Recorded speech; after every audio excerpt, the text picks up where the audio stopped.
You are listening to The Vocal Technologist. Spoken tech for your ears. Right now, in a server room somewhere in Virginia, there is this massive virtual power plant that is just quietly drafting ordinary people's home batteries. Yeah, just pulling from them to keep artificial intelligence alive. Exactly. And, for decades, we've kind of thought of software as this weightless magic in the cloud. Right, totally. Like it has no physical presence. Right. You tap a screen, a message sends, an answer just appears. Yeah. But looking through this massive stack of tech newsletters we've gathered from late June 2026, it is incredibly clear that the illusion of the weightless internet has just completely shattered. You really have. The digital world has suddenly gotten incredibly heavy. So welcome to the deep dive. Our mission today is to take this absolute fire hose of tech industry updates and really synthesize it for you. Yeah, we want to give you one cohesive picture of where things are heading right now because there is so much noise out there. And if there's a single, defining narrative arc running through all these sources, what would you say it is? Well, it's that we are crossing a massive threshold. Artificial intelligence is moving out of its purely digital, chatbot phase, and it is slamming headfirst into physical reality. Slamming into it. Literally. It is straining actual power grids.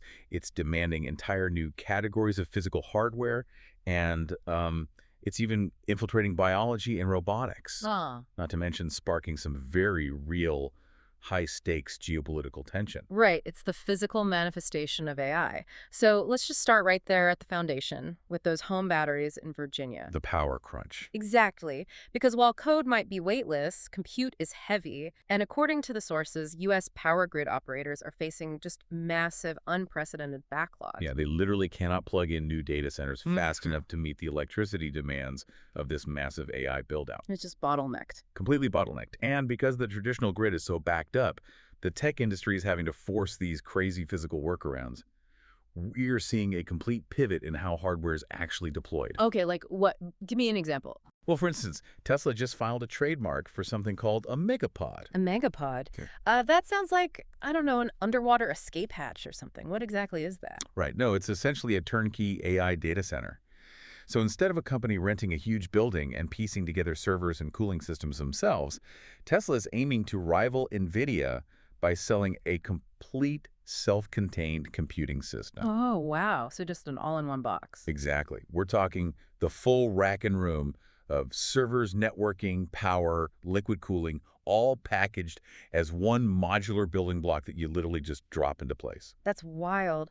But here's the catch, right? You still have to power the megapod. Right. It still needs juice. And that's where we see this really fascinating, honestly, almost desperate partnership.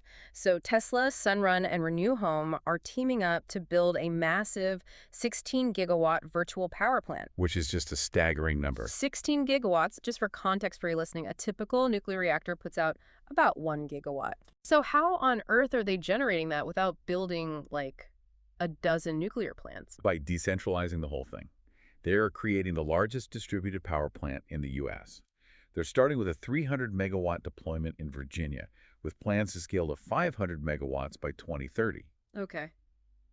And the mechanism here is wild. They are actively aggregating everyday home batteries and connected smart thermostats to power these massive commercial data centers. Okay, wait. Let me push back on this a bit because that sounds incredibly fragile. We're essentially trying to plug a jet engine into millions of standard wall sockets. It does sound a bit precarious, yeah. How sustainable is it to really rely on ordinary people's home batteries to keep the AI revolution running?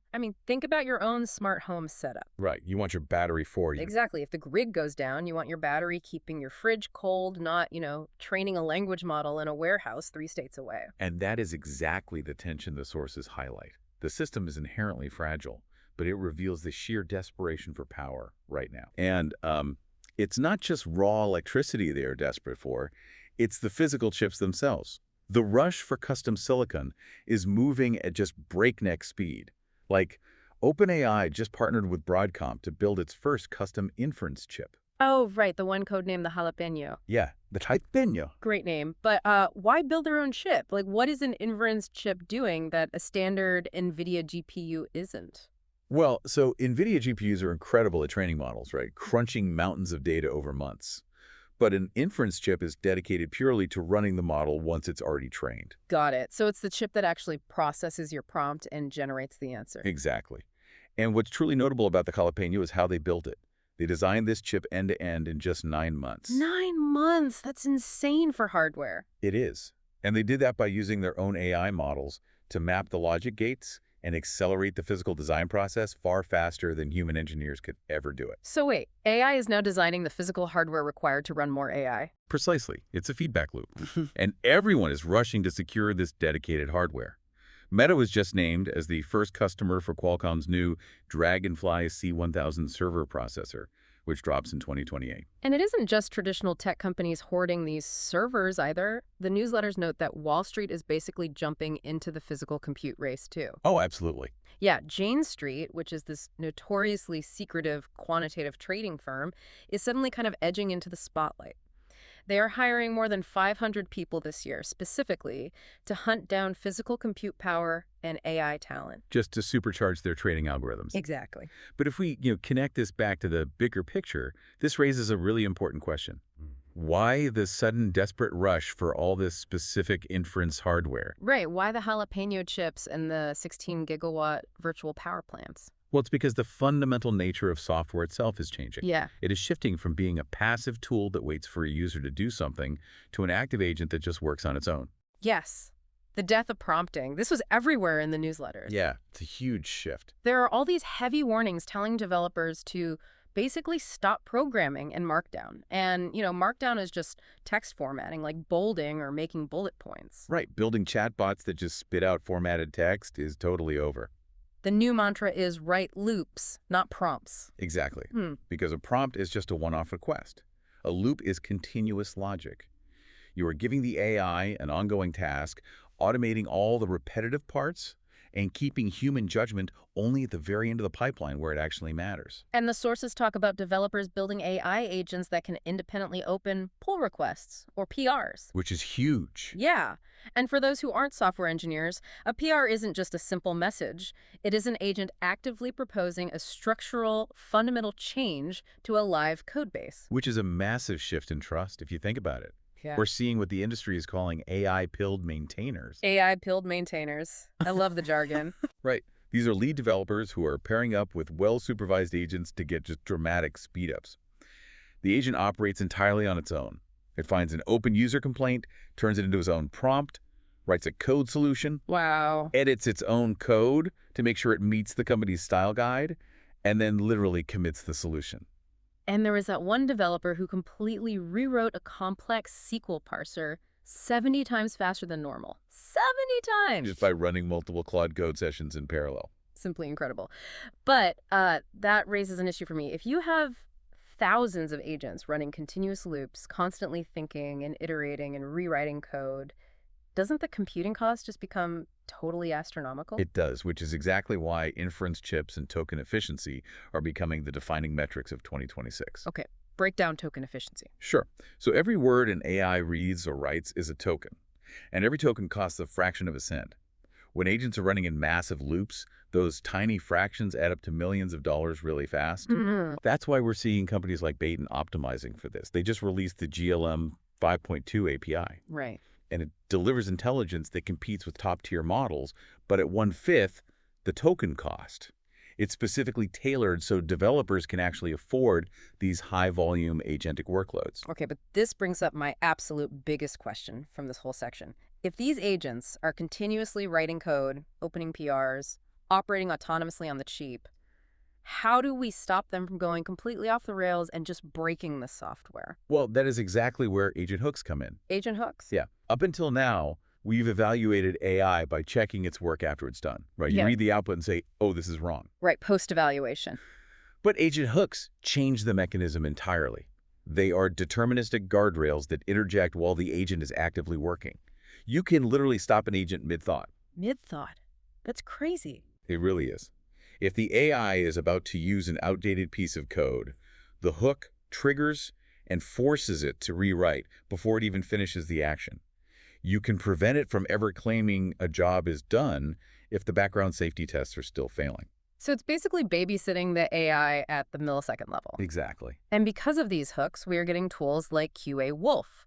According to the stack, QA Wolf can autonomously map out hundreds of complex test cases across web and mobile apps in minutes.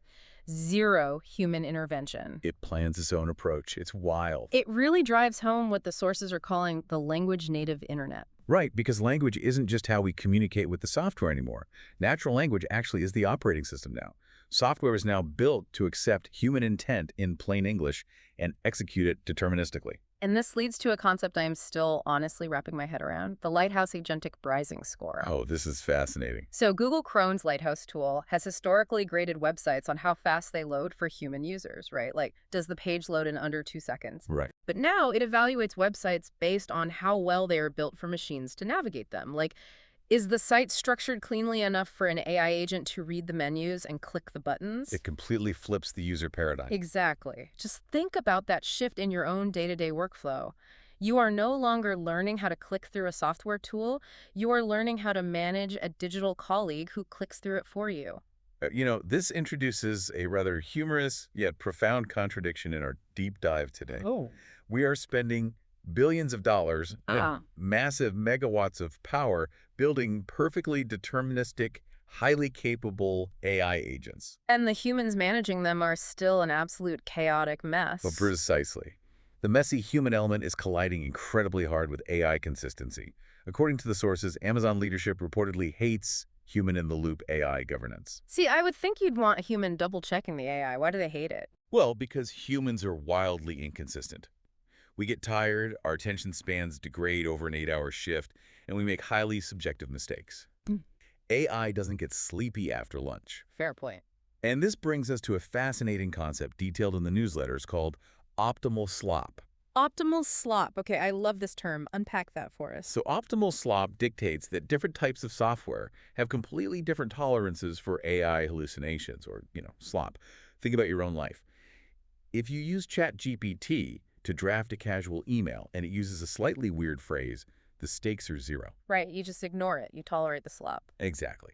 But as you move to mission-critical business software like an automated banking transaction or huge inventory logistics, the amount of permissible slop drops to absolute zero. Because a mistake there costs millions. Right. Acute, high-stakes software demands absolute perfection. And Amazon's argument is that humans actually introduce more slop into those critical systems than deterministic AI hooks do. Wow. And, the sources are full of evidence proving just how messy the human side of big tech really is right now. Like, while Amazon is arguing for perfect AI, they're simultaneously battling a literal shadow bribery market on Telegram and WeChat. It's crazy. Middlemen are literally selling insider access to Amazon employees for thousands of dollars. And look at Meta. They had to frantically pause an internal program called the Model Capability Initiative. Oh, this one was a disaster. A total disaster. They were trying to train AI by tracking their own employees' keystrokes and mouse movements. But in classic human error fashion, they accidentally exposed sensitive employee data, private conversations, and internal performance metrics to the entire company. Just a massive leak caused by a simple mistake. Then you have Google wasting $2.7 billion on what the newsletters call a hackquisition. Yeah.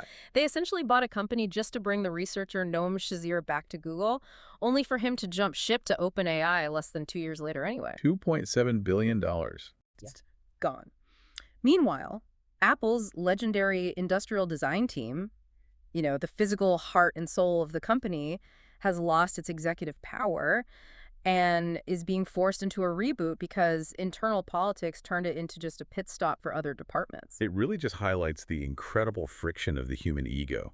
There's this brilliant piece of analysis in the stack noting that the most effective software engineers right now are required to hold this insane psychological paradox. What do you mean? Well, they need massive, towering egos to tackle these impossible technical problems, but they must balance that with extreme, humiliating humility when the AI inevitably proves their code wrong 10 seconds later. That has to be so jarring for them. So with all this corporate chaos, what actually happens to the human workers? AWS CEO Matt Garman actually addresses directly in the sources. Yeah, he had an interesting take. He notes that Amazon is hiring 11,000 interns and junior employees this year. So he isn't worried about AI destroying jobs. He argues AI is simply going to fundamentally alter the nature of white-collar work. basically moving humans from writers of code to managers of agents. Right. But, even if Matt Garman is right and we solve the optimal SLAP problem for digital enterprise software, keeping an AI on track in a digital spreadsheet is absolute child's play compared to where this is heading next. Right, because a bad digital output is just a typo. Exactly. But a bad output in the physical world breaks a window, or, much worse. The ultimate manifestation of AI isn't a digital PR. It is physical action. Which brings us to robotics and biology. And this is where the deep dive gets really wild. It really does. NVIDIA just built an entirely new safety lab specifically for humanoid robots, and the engineering challenge here is so much harder than, like, self-driving cars. Oh, magnitude's harder. A self-driving car just has to avoid hitting things. A humanoid robot has to actively engage with the world. It has to learn the literal physics of touch. Like, how much force can it exert on an egg without crushing it? What can it safely push, lift, or lean against? And as these robots learn to physically interact, they are also taking on these deeply human, emotional roles. Colin Angle, the former CEO of iRobot, the guy who brought us the Roomba, has totally pivoted. Yeah, the Roomba guy. Right. His new startup is building a robot called the Familiar. It's an emotionally intelligent, expressive, furry creature designed to monitor loved ones, like aging parents. I don't know whether I love that or I'm terrified by it. Well, crucially, it runs entirely on local inference models. So it processes its surroundings on the device itself, which means it never sends private home data up to the cloud. Okay, that makes me feel a bit better. But it's just amazing that we go from the cold industrial logic of 16 gigawatt data centers to a furry, emotionally intelligent companion. Quite the leap. But to really understand how AI is making this leap from digital code to physical reality, there's this beautiful, profound analogy in the sources regarding biology. Yes. The concept that the universe just wants to learn. Yeah. The article points out that biological DNA, just by itself, is completely passive. Doesn't actually do anything. It's just an inert string of information. Right. That information only becomes a living, breathing reality when an enzyme unzips the helix and translates it into RNA to create physical proteins. So passive information needs an active mechanism to bring it to life. Exactly. And the analogy is that a neural network operates exactly the same way. The mathematical weights of a billion-parameter AI model mean absolutely nothing sitting on a hard drive. They're just numbers. Right, they're a passive informational substrate. They only come to life, they only begin to exert consequence during the forward pass, which is when those weights are activated by an inference chip outside of themselves. It's literally digital DNA being unzipped into physical reality. Perfectly said. And the physical applications we are seeing in the stack are just mind-blowing. Take Shinkei, a startup backed by Founders Fund. They have built a refrigerator-sized robot that uses computer vision to humanely kill fish. Yeah, this one was wild. And it's not just a party trick. The biological mechanism here is the whole point. It identifies the species, maps the nervous system, and instantly severs the brain and gills. And by using AI to execute a perfectly humane instant death, the robot stops the fish from flooding its own meat with stress hormones and lactic acid. Right. This completely alters the physical makeup of the meat, delaying decomposition and allowing the fish to be aged perfectly. That is exactly how top-tier sashimi gets its rich umami flavor.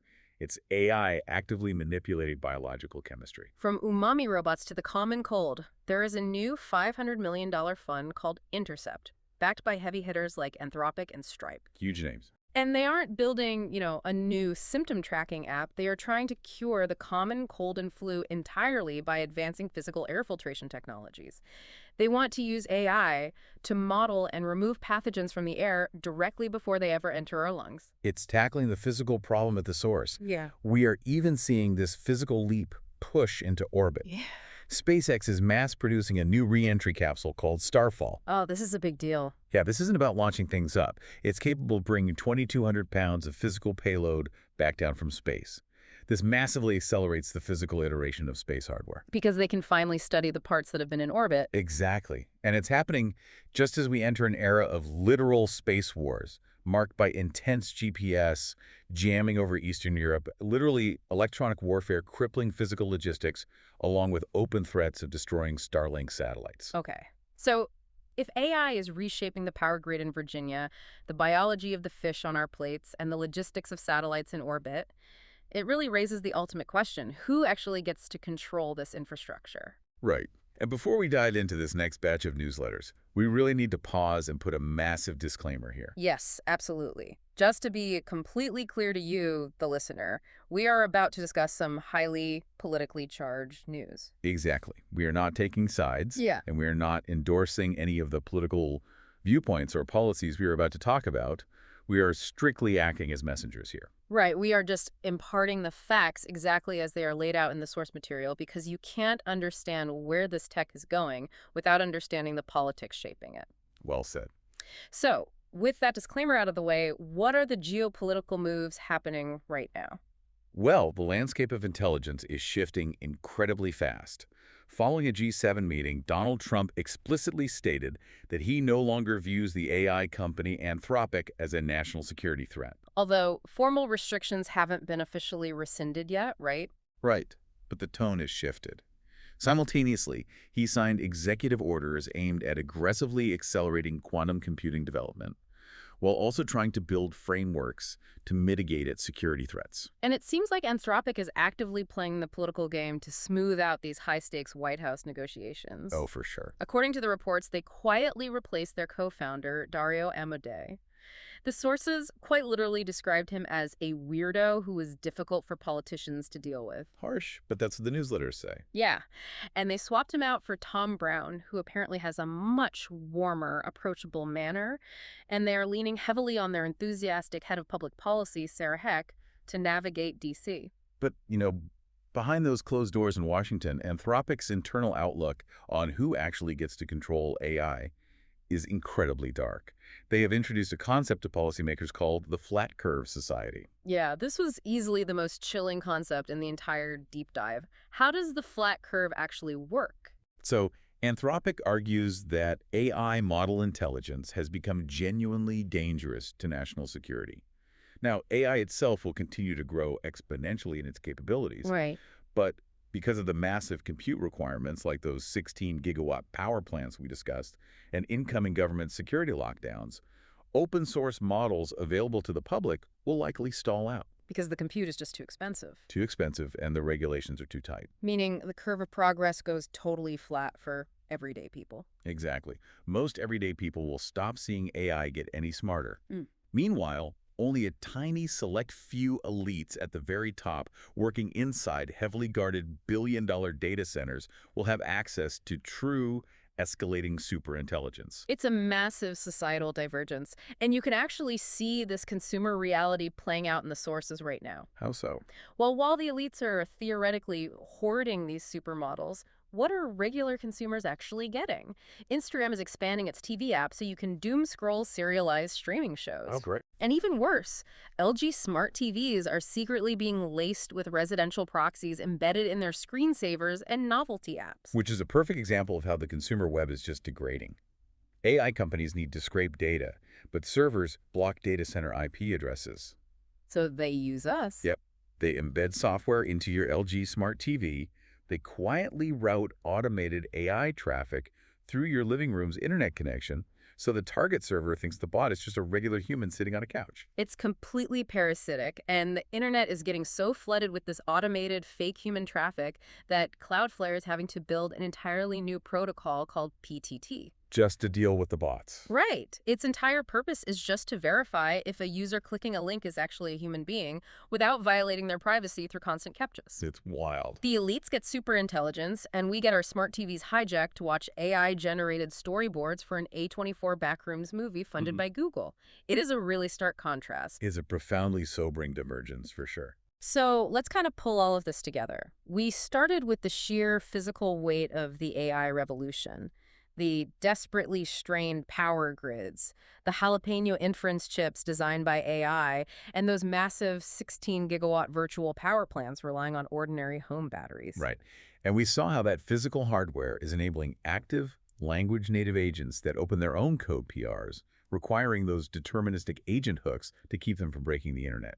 Then we navigated the messy human reality of corporate bribery, leaked tracking data, and the paradox of the high-ego engineer facing down optimal slop. And finally, we tracked AI's leap into the physical world, from humane fish-killing biology and humanoid safety labs to the geopolitics of the flat curve society, where true superintelligence might be locked away from the public forever. It is a fundamentally different landscape than the weightless internet we used to know. It really is. And to leave you with a final thought to mull over, earlier we talked about Google's Lighthouse score evaluating websites based on how easily AI software agents can navigate them. And we also talked about NVIDIA teaching physical humanoid robots the physics of what they can safely touch and exert force on in the real world. Digital navigation meets physical touch. Exactly. So what happens when those two concepts inevitably collide? As AI robots physically enter our day-to-day lives, will we have to start optimizing our physical spaces, our streets, our grocery stores, our homes specifically for machine sensors? Oh, wow. Will your own living room soon need a physical lighthouse score just so your robotic assistant can navigate it without accidentally breaking your furniture? That is just wild to think about, having to rearrange your house so the machines can read it. Well, thank you so much for joining us on this deep dive into the stack. Keep questioning the rapid changes happening around you, and we'll see you next time. Spoken Tech for your ears.